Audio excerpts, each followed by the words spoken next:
Kal Halal YAHAWAH, BAHASHAM, YAHAWASHI, BAHASHAM, RAWCHAA, QADASH, the blondest and GMS who told me this truth. Matthew 16:2-3. He answered and said unto me, When it is evening, ye say, It will be fair weather, for the sky is red. And in the morning, it will be foul weather today, for the sky is red and lowering. O ye hypocrites, ye can discern the face of the sky, but ye cannot discern the signs of the times. So this is The Guardian.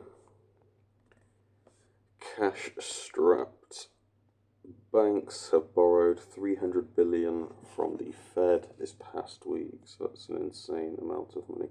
So cash-short banks have borrowed $300 billion from the Federal Reserve in the past week. The central bank announced on Thursday.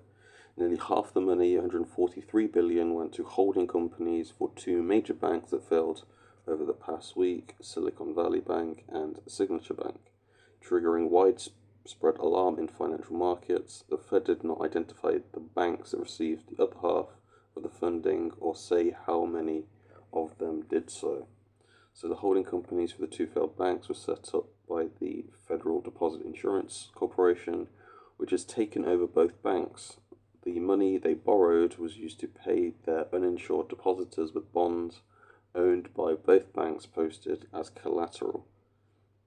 So the figures provide a first glimpse of the scale of the Fed's assistance to the financial sector after those two banks collapsed past weekend.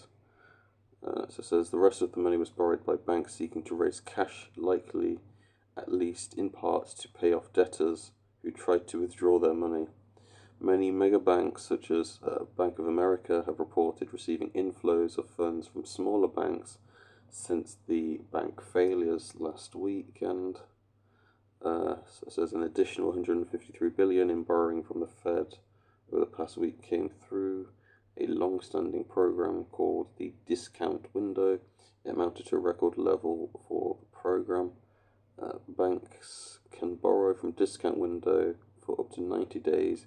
Typically, in a given week, only about $4 billion to $5 billion is borrowed through this program.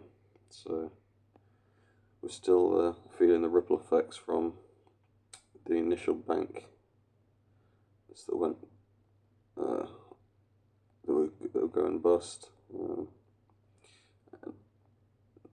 I don't believe we'll hear the end of it just yet.